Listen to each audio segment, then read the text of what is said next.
자, 이번엔 세 가지 키워드로 시장을 들여다보는 마켓 트라이앵글 시간입니다. 도말씀의 하나증권의 이경수 수석연구위원과 함께합니다. 안녕하십니까? 네, 안녕하세요. 자, 첫 번째 키워드부터 보여주시죠. 첫 번째 키워드는 빅테크의 기지개입니다. 지난주에 좀 불확실성이 많이 해소되면서 빅테크 기업들의 주가 흐름도 좀 많이 괜찮아진 것 같은데 연말 산테랠리 기대해봐도 괜찮을까요? 일단 뭐 지난주에 좀 상당히 좀 많은 일이 일어났던 것 같습니다. 예, 전반적으로 좀 분위기 쇄신이 될 수 있는 센티먼트는 뭐 획득을 했다 이렇게 좀 볼 수도 있을 것 같습니다. 일단 뭐 잘 아시겠지만 이제 기존 이제 빅테크 기업들의 어떤 이제 자금 회수라든지 어떤 데이터 센터의 어떤 설립의 어떤 지연 이런 것들이 결국은 빅테크가 가지고 있는 매출 채권의 듀레이션을 상승시키는 요인이 된다. 그러니까 듀레이션이라는 것은 아무래도 이제 자금 회수라든지 우리가 그 투자를 한 금액을 갖다가 언제 수익을 얻을 수 있는지에 대한 그 기간인데 그것이 이제 지금 증가했다라는 측면. 그리고 금리 같은 경우도 이제 기준금리는 이제 인하가 되었지만 시중금리 같은 경우 계속 좀 올라가면서 그렇죠. 기본적으로 이 듀레이션과 어떻게 보면 이 금리는 채권 가격에 모두 다 역액 콜레이션이 부각이 될 수 있는 그런 이슈입니다. 그래서 이 두 가지 악재가 공통적으로 이제 같이 작용이 됐다 이렇게 좀 판단을 하고 있습니다. 그리고 그렇지만 이제 그 소비자 물가 지수가 기본적으로 가장 큰 역할을 했다라고 보고 있어요. 그러니까 금리라는 것은 좀 전에 말씀드렸던 이 매출 채권 측면에서의 역액 콜레이션이 상당히 좀 크기 때문에 금리가 올라가게 되면 빅테크의 어떤 밸류에이션이 높아 보이게 되는 측면이 있습니다. 그래서 이것이 좀 어느 정도 좀 완화됐다라는 측면은 상당히 좀 빅테크의 어떤 센티먼트에 상당히 긍정적이다. 그리고 일정 부분 빅테크의 듀레이션이 증가한다. 그러니까 자금 회수 기간이 늘어난다고 하더라도 금리가 떨어진다라는 측면은 상당히 좀 큰 부담이 좀 덜 수 있는 그런 측면이 될 수도 있을 것 같습니다. 그렇지만 이제 기본적으로 이제 빅테크 기업들의 어떤 실적 추정치의 그 변화는 상당히 그 큰 변함이 없고요. 오히려 실적 상향 조정의 어떤 임팩트가 더 커지고 있다 이렇게 보시면 될 것 같습니다. 지난주 같은 경우에는 이제 마이크론도 그렇고요. 뭐 브로드컴 요 두 가지 종목군들이 핵심적으로 글로벌 이제 이익을 상당히 좀 떠받치는 그런 측면이 되었고 미국의 IT 기업들의 어떤 실적 모멘텀도 상당히 좀 좋을 수가 있었다 이렇게 좀 판단하고 있고 그 외에 뭐 인텔이라든지 AMD라든지 해당 종목군들 그리고 전력 관련한 G 버노바 같은 종목군들도 컨센서스 상향 조정이 상당히 좀 가파르게 이루어졌기 때문에 빅테크의 어떤 그 부담스러운 그런 이제 센티먼트라든지 이런 것들은 조금 해소가 되는 상황이 아닌가 이렇게 좀 판단하고 있습니다. 네. 전반적으로 매크로 단에서 그래도 불확실성이 좀 거치면서 빅테크 기업들의 주가 흐름에도 좀 좋게 작용한 것 같은데 빅테크 기업들의 주가 향방 앞으로는 어떻게 될 거라고 보세요? 상승 랠리를 좀 계속 이어갈 만한 그런 계기나 시점이 있을까요? 그러니까 이제 연말에 이제 산타랠리다, 연말에 연중 내에 어떤 반등이 일어날 것이다 이렇게 생각을 하기는 좀 어려울 것 같긴 합니다. 왜냐하면 이 계절성 측면에서 미국 실장의 어떤 그 특이성이 좀 관찰이 되었다 이렇게 저희가 이제 분석이 되었는데요. 기본적으로 지금 빅테크 기업들이 1개월 동안에는 가장 그 하락한 큰 이제 하락폭이 좀 큰 그런 업종이었는데 해당 업종군들을 대상으로 한 게 아니고 해당 스타일 그러니까 1개월 동안 많이 떨어진 종목군들이 12월 달, 1월 달, 2월 달에 어떤 흐름을 보였느냐 이걸 좀 살펴봤을 네. 때 12월 달에는 좀 잘 못 오르는 측면이 있죠. 그렇네요. 굳이 12월 달에는 낙폭 과대 종목군들이 반등할 수 있는 요인이 없다라는 측면이 되겠습니다. 이것은 2017년도부터 현재까지의 S&P 500 종목군들의 그런 흐름을 저희가 이제 특성을 좀 잡은 건데요.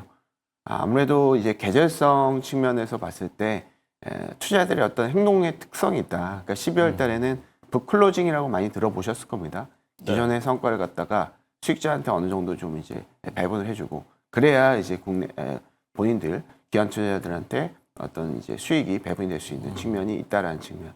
이런 것들이 빅테크의 어떤 초기 투자자들 성과가 좀 많이 나신 분들은 이런 측면에서의 이제 어떻게 보면 이제 매도세 익절 이런 컨셉이 될 수도 있을 것 같고 두 번째는 또 손절 가능성이 상당히 좀 큰 시기다 12월 달은 아무래도 이제 12월 31일에 양도세 기준일이 됩니다. 미국 주식 기준으로 봤을 때 이건 이제 한국 투자자, 뭐 미국 투자자 모두 다 마찬가지인데 아무래도 이제 뭐 레버리지를 많이 했던 투자자분들이나 아니면은 고점을 이제 잡으신 분들도 분명히 있을 것 같아요.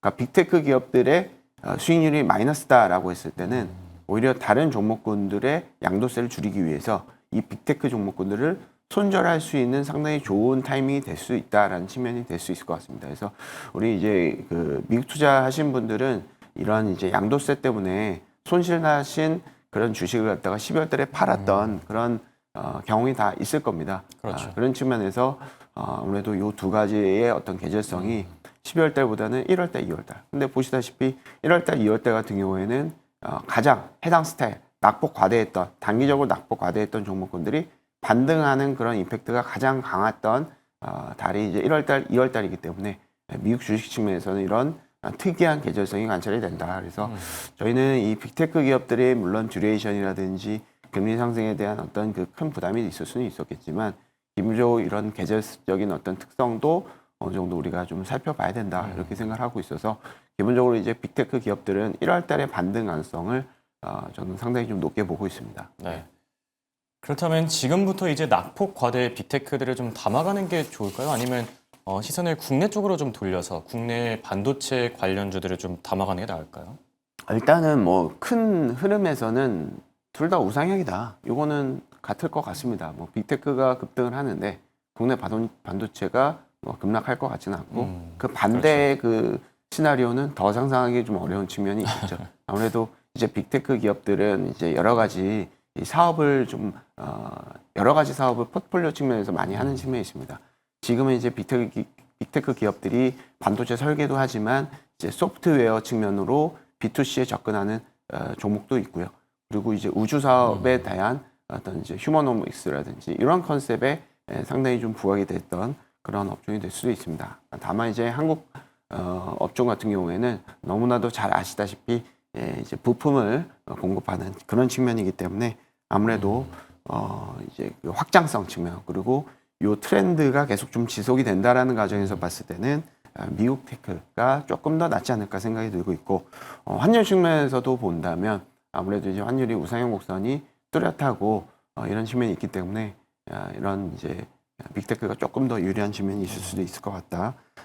그렇게 생각을 하고 있고 아무래도 이제 이 이제 어떤 밸류에이션 확장 측면에서 봤을 때 낮은 밸류에이션을 보이는 한국의 반도체 쪽보다는 좀 어느 정도 엄청 높다고 볼 수는 없습니다. 미국 빅테크 기업들도 30배 미만인 것들이 거의 대부분이에요. 그리고 뭐 많아봐야 35배, 뭐 팔란티엄, 뭐 테슬라 같은 경우는 100배가 넘어가지만 그들을 제외한다면 모두 다 25배에서 35배 요 사이의 밸류에이션이기 때문에 기존의 밸류에이션 대비해서도 조금 낮은 측면이 있습니다. 그래서 밸류에이션 측면에서 본다고 하더라도 뭐 밸류에이션 측면 뭐 국내 반도체 기업들도 뭐 워낙 좋겠지만은 그래도 미국 빅테크가 지금 고평가라고 논할 수 있는 측면은 없다. 그리고 빅테크 기업들의 어떤 수익성 지표, GP 마진이라든지 OP 마진에 대한 추정치도 가장 낮을 것이라고 생각을 하고 있던 이 마이크론의 GP 마진도 최근에 지난주에 실적이 발표가 되면서 오히려 좀 올라가는 측면이 있습니다. 그래서 빅테크의 어떤 수익성 지표는 계속 좀 높아지고 있기 때문에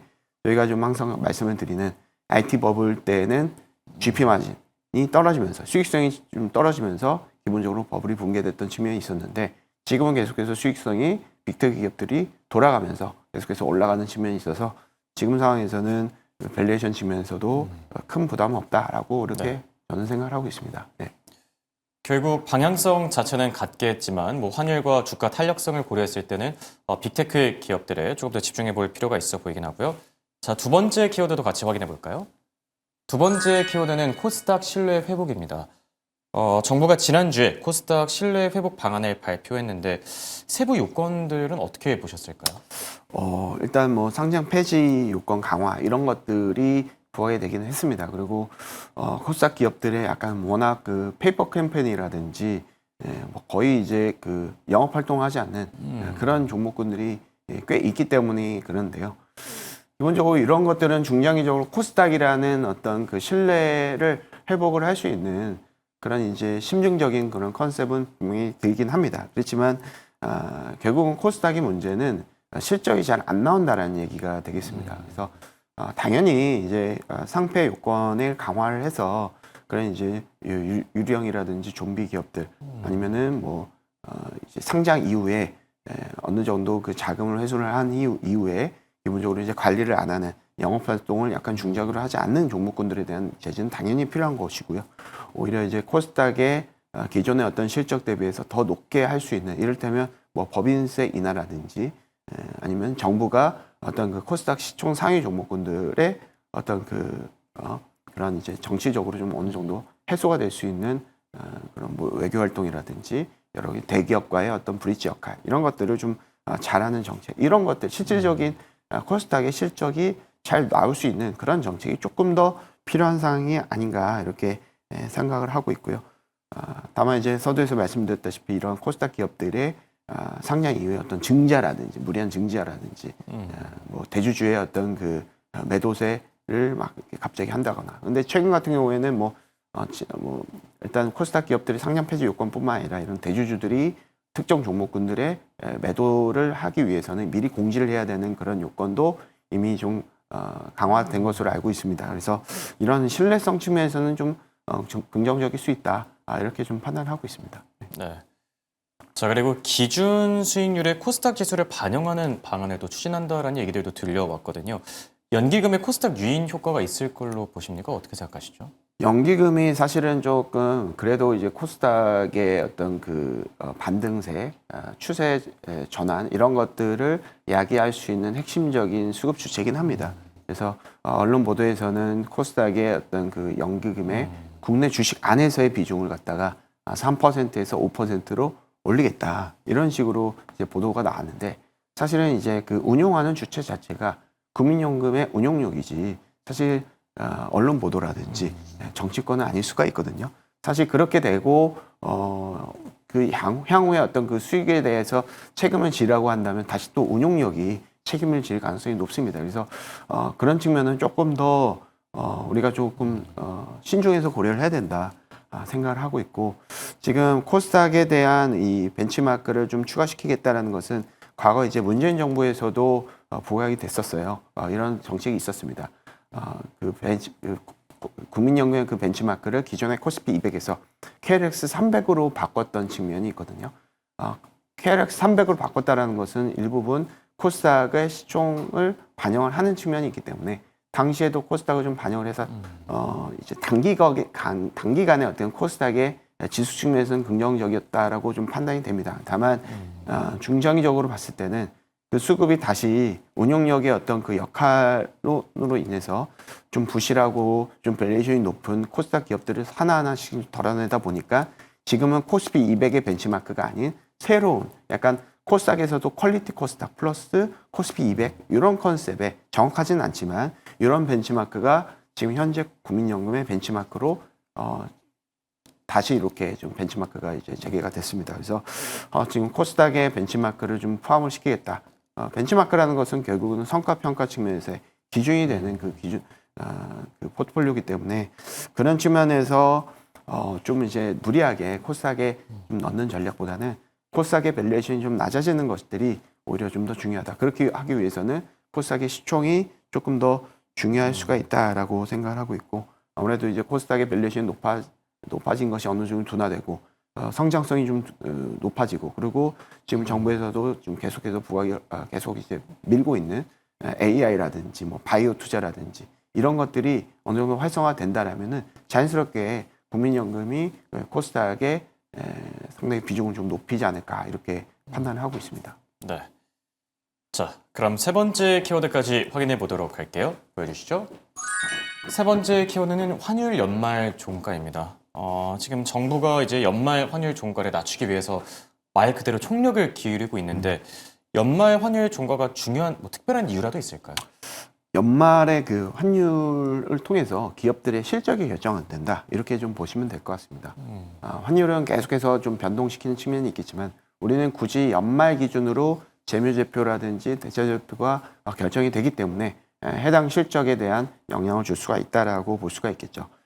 근데 이 환율 같은 경우에는 영향을 미치는 것이 수출 기업들, 뭐 수입 기업들, 뭐 은행 이런 다 다를 수가 있는데 아무래도 이제 수입 기업들은 원달러 환율이 높아지면 높아질수록 유리한 측면이 분명히 좀 있습니다. 아무래도 외화 벌이를 하기 때문에 기존에 있던 외화를 갖다가 평가를 받는 데 있어서 상당히 좀 유리한 측면이 있을 수도 있겠다라는 측면이 있습니다. 그렇지만 이제 뭐 수입업자라든지 아니면은 달러를 이제 부채로 달러를 빌리는 그런 이제 은행 쪽이라든지 이런 쪽 같은 경우에는 오히려 환율이 올라가게 되면 이제 원화 환산 표시의 어떤 그 자산군이 축소가 되는 것이기 때문에 뭐 은행 같은 경우는 BIS 비율 측면에서도 많이 떨어질 수가 있습니다. 그러면은 은행들의 어떤 자본 건전성 측면에서 문제가 될 수가 있다라는 것이죠. 그래서 지금 상황에서는 수입출, 수입업체 모두 다 원달러 환율의 영향은 다를 수는 있겠지만 아무래도 이제 근데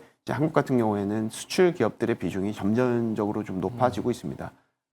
뭐 SK 하이닉스라든지 삼성전자, 현대차 이런 기업들의 시가총액 비중 자체가 워낙 좀 커지고 있고 이들과 함께 일을 하는 뭐 이제 중소기업들, 밸류체인들 같은 경우도 모두 다 수출 기업들이라고 볼 수는 있겠죠. 그래서 해당 기업들의 비중이 크기 때문에 원달러 환율 100원 상승이면 한국의 전체적인 영업이익이 25조에서 30조 정도 요 정도 늘어난 측면이기 때문에 한국 전반적인 측면에서는 환율 상승이 상당히 좀 큰 수혜가 될 수 있고 환율 상승이 단기적인 외인들의 매도세가 나타날 수 있는 그런 임팩트가 나타날 수는 있겠지만은 긍정적으로 펀더멘탈 개선을 통해서 재차 외국인들이 국내 증시에 들어올 수 있는 그런 요인으로도 보게 될 수도 있을 것 같습니다. 그래서 환율이 너무 급격하게 급등을 하거나 변동성 측면에서는 정말 좀 이제 위험한 측면이 될 수는 있겠지만 이렇게 꾸준하게 올라가는 환율 같은 경우에는 실적 기반으로 본다면 좀 크게 나쁠 건 없다 이렇게 좀 판단하고 있습니다.